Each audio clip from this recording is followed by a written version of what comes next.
The illusion of peace is being broadcast from the highest office in the United States, while the machinery of global commerce and military readiness grinds to a perilous halt. The President of the United States has repeatedly assured the American public and the global financial markets that a swift agreement to reopen the Strait of Hormuz is imminent. He has stood before cameras and declared that the conflict is all but over, promising a return to stability and the unhindered flow of international energy supplies. But an intensive investigation into the reality on the ground, the classified realities of military stockpiles, and the actual diplomatic cables crisscrossing the globe reveals a deeply disturbing truth. Negotiations are not on the verge of a breakthrough, they are at a complete and utter standstill. The tentative deal that has been repeatedly touted as finalized is nothing more than a mirage. We are witnessing a systemic campaign of public deception regarding one of the most critical geopolitical flashpoints of the 21st century. The chasm between what is being claimed by the White House and what is being demanded by the Islamic Republic of Iran has never been wider, and the consequences of this catastrophic diplomatic failure are echoing loudly across the world. To our viewers who rely on unvarnished truth in an era of political misdirection, I invite you to subscribe to this channel right now. We do not accept the official narrative at face value. We dig deeper, we hold the powerful accountable, and your subscription ensures that we can continue to bring you the independent, fact-driven journalism that you will not find anywhere else on television today. The reality of the negotiations over the Strait of Hormuz is stark. The Islamic Revolutionary Guard Corps has made it unequivocally clear that the reopening of this vital waterway is entirely dependent on the United States capitulating to a series of staggering conditions. These conditions are not mere negotiating tactics, they are absolute demands. First among them is an extortionate toll system that would alter the rules of global maritime trade. Iran is demanding a 7% fee on the total value of the cargo for any ship passing near the Iranian coast, and an additional 3% fee for ships passing near the coast of Oman. Let us be absolutely clear about what this means. This is not a standard transit tax. This is the institutionalization of a geopolitical ransom. The Strait of Hormuz is the artery through which 1/5 of the world oil supply flows daily.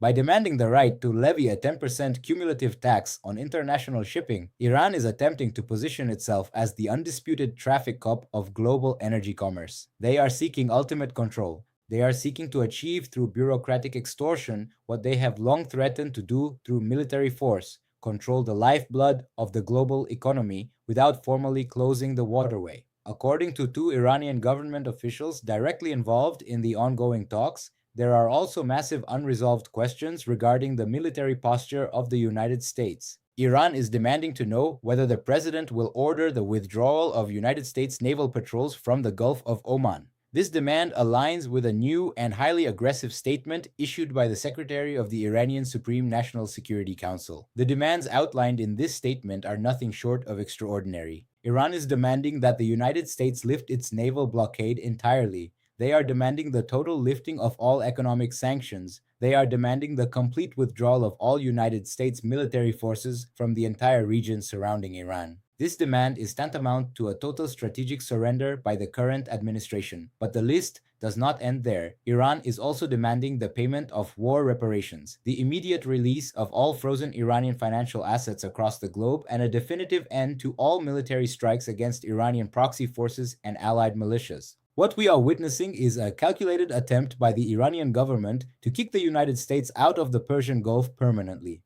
A recent report published in the Wall Street Journal highlights that hardline factions within the Iranian government believe they now possess the leverage required to achieve the long-sought ouster of American forces from the region. The Iranians are using this crisis to secure international recognition of their supreme authority over the Strait of Hormuz. They want political leverage over all Gulf shipping and a permanent mechanism to regulate global energy commerce. When you factor in the actions of the Houthi rebels in Yemen, who are aggressively threatening shipping lanes near the Suez Canal, you realize another 20% of the global oil supply is under severe threat. Between the Strait of Hormuz and the Red Sea, the danger has compounded massively.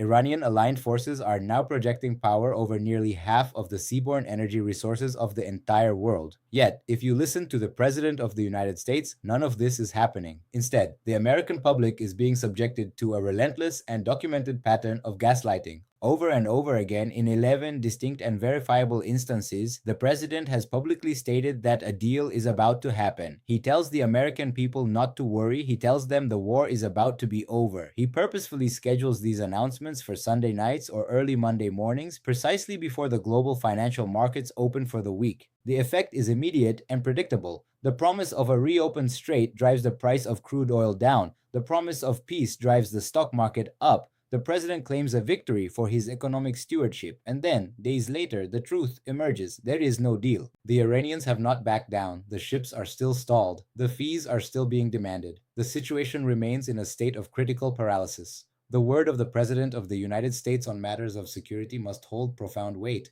But this deliberate manipulation of public perception, designed seemingly to engineer short-term market rallies rather than secure long-term geopolitical stability, leaves the United States looking foolish, weak, and entirely detached from reality. The rest of the world is seeing this back and forth very clearly. Our Gulf partners, our allies, and the nations of the North Atlantic Treaty Organization are watching a superpower negotiate against itself. There are unfortunate and severe repercussions coming from many nations about the dangerous situation we have put ourselves in. The diplomatic damage being done will take decades to fully repair. We have abandoned our strategic clarity in favor of a chaotic approach that emboldens our adversaries. The current administration appears completely oblivious to the ground crumbling beneath its feet as the situation worsens. Investigations of this magnitude require relentless dedication and the willingness to look past the political theater and examine the hard facts. If you value this kind of uncompromising reporting, please subscribe to our channel today. Your subscription is what allows us to dedicate the resources necessary to track these geopolitical shifts, expose these contradictions, and provide the deep context that you need to understand the forces shaping our world. Subscribe right now to support our vital investigative work. The consequences of this diplomatic theater are not confined to the fluctuating numbers on a stock exchange ticker. They are manifesting in a very real, very dangerous vulnerability within the military arsenal of the United States. While the president projects an image of overwhelming strength, the reality inside the Department of Defense is one of severe and growing alarm.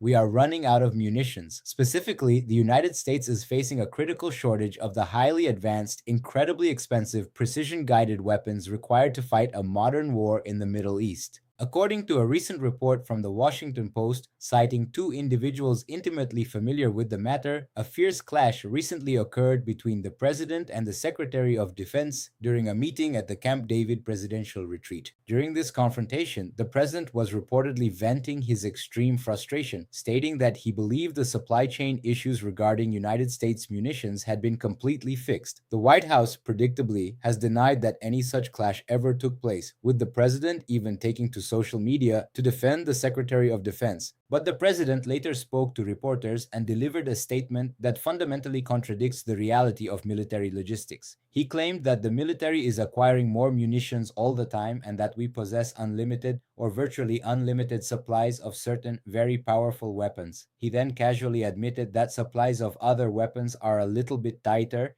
You cannot have an unlimited supply of precision-guided munitions while simultaneously admitting that the situation is tight. The United States military does possess massive stockpiles of standard ammunition, but standard ammunition is not what is being expended in this conflict. The shortages are occurring in what military planners call high-demand, low-density weapon systems. These are the crown jewels of the American arsenal. We are talking about interceptor missiles for the Patriot air defense systems and the terminal high-altitude area defense systems. In a theater of operations saturated with Iranian ballistic missiles and thousands of explosive drone systems, these interceptors are our only reliable shield. These interceptors are the only thing standing between American service members and catastrophic casualties. We are also talking about offensive precision strike capabilities. The Tomahawk cruise missile, the Army Tactical Missile System, and the new Precision Strike Missile are the foundational weapons of the current campaign. These are the systems required to eliminate hardened targets from hundreds of miles away with pinpoint accuracy. but they are incredibly complex to manufacture, and the United States has been burning through them at a staggering and unsustainable rate. The Secretary of Defense has publicly acknowledged that over the course of the last several months, the United States military has conducted between 14,000 and 15,000 precise strikes. When you utilize high-end precision missiles for 15,000 individual strikes, you rapidly deplete a supply chain that takes years, not weeks, to replenish. Because these weapons are highly specialized and designed for long-range engagement,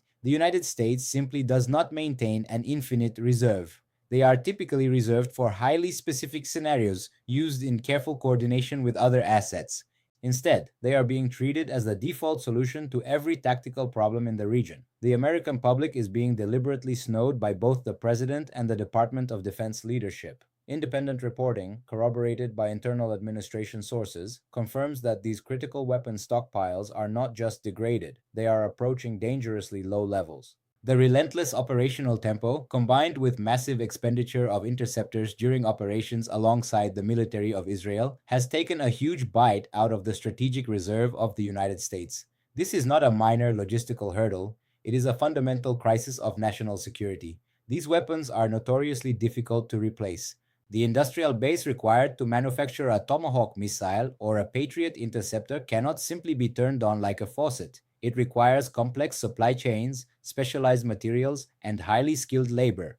By obscuring the reality of this munition shortage, the administration is inviting further aggression. The Iranian government is acutely aware of the logistical strain being placed on our military. They monitor our naval vessels, track our missiles, and calculate our combat effectiveness. When Iran demands the total withdrawal of American forces from the region, they do so knowing that the United States is currently struggling to maintain the protective umbrella required to keep those forces safe. The rest of the world is watching this spectacular unraveling with deep apprehension.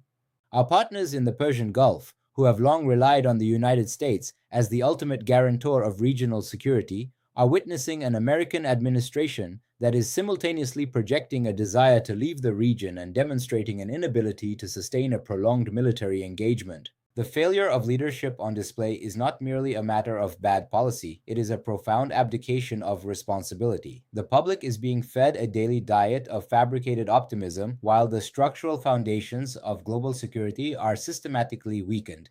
The administration has created a situation where the United States must now choose between a massive and highly dangerous military escalation to break the Iranian blockade or a total geopolitical retreat. A humiliating political retreat would leave the Islamic Republic of Iran in undisputed control of the most important energy corridor on the planet. Neither outcome aligns with the rosy promises made to the American people on Sunday nights. We cannot accept this level of deception from our elected leaders. We cannot accept a strategy that sacrifices long-term readiness for short-term public relations victories. The stakes are simply too high. The security of international commerce, the safety of our armed forces, and the credibility of the United States are all hanging in the balance, threatened by a catastrophic mixture of hubris and denial. The time for empty assurances has long passed. We demand transparency, we demand accountability, and we demand a strategy that is grounded in the hard realities of the world rather than the political fantasies of an administration desperate for a quick victory. The stories that matter most are often the ones hidden behind the official press releases and the orchestrated political rhetoric. We are committed to tearing down that facade and bringing you the uncompromised truth. If you believe in the necessity of rigorous, independent journalism that holds the highest offices accountable, I urge you to subscribe to this channel right now. Your subscription guarantees that you will never miss our continued coverage of this crisis and the ongoing investigations into the decisions that impact our national security. Subscribe today and stand with us in the unwavering pursuit of the facts.